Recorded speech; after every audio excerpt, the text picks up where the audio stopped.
The economics of owning a sports team. Okay, so you want to own a sports team. Picture it for a second. You walk into your own stadium. Thousands of people are wearing your colors. Your players are worth millions of dollars. Every goal, every touchdown, every championship win increases the value of the asset you own. You are not just watching the game. You own the team. That is the dream. Here is what actually happens. A professional sports team can cost hundreds of millions of dollars. Some can cost billions. And unlike buying a normal business, you are not simply purchasing a company that sells a product.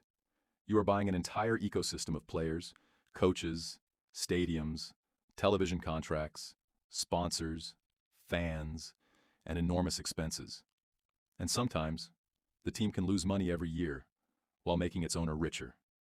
Today we are going inside the real economics of owning a professional sports team. Let us start with the purchase. The first problem is that sports teams are extremely expensive.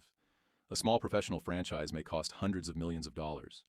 The most valuable teams in the world can be worth several billion. But the purchase price is only the beginning. In many cases, the owner is not paying for the team with cash. They use debt, investment partners, private equity, or a combination of different financial structures. Because even billionaires do not always want to spend billions of dollars on one asset.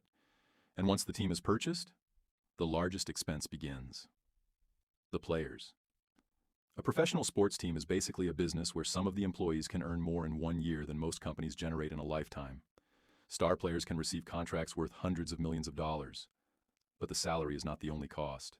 There are coaches, medical teams, analysts, scouts, trainers, executives, lawyers, travel staff, and thousands of people working behind the scenes. And every season the team has to spend money simply to remain competitive. But the risk is enormous. Imagine you purchase a team for $1 billion. You spend millions every year on players and operations. The team performs badly. The fans stop coming. The television audience declines. Sponsors become less interested. And suddenly the asset that was supposed to become more valuable is losing money from every direction. You cannot simply close the business. There is no easy way to sell off the players and walk away. The team still has contracts. The league still has rules. The fans still expect results. And the owner is still responsible for the bills. So the smartest owners do not ask one simple question. Will the team make money this year? They ask something much bigger. Will this team become more valuable over time?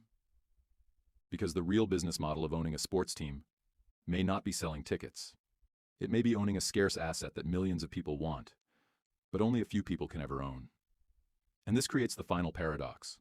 A sports team can lose millions every year. The owner can still become a billionaire. Not because the team is profitable, but because the team itself keeps becoming more valuable. So owning a sports team is not just buying a business. It is buying a piece of a city, a fan base, a media empire, and a limited supply of one of the most valuable assets in the world. You are paying players to win. You are paying staff to keep the organization alive.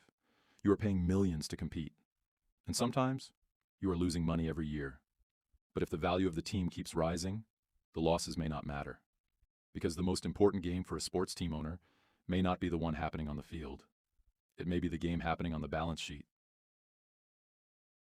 Because in sports, being cheap can be expensive. If you refuse to spend money on talent, the team may lose. If the team loses, fewer people watch. If fewer people watch, sponsors become less interested. Television deals become less valuable. Ticket sales decline. And the value of the entire franchise can suffer. This creates one of the strangest business models in the world. You are constantly spending more money to prevent your asset from becoming less valuable. Now let us talk about the stadium. Many people think owning a sports team means owning a giant building full of seats. But stadium economics are complicated. A stadium can cost hundreds of millions or even billions of dollars to build. There are construction costs, maintenance, security, staff, electricity, insurance, and constant upgrades. And the stadium may only be completely full for a limited number of events every year. So how does the owner make money?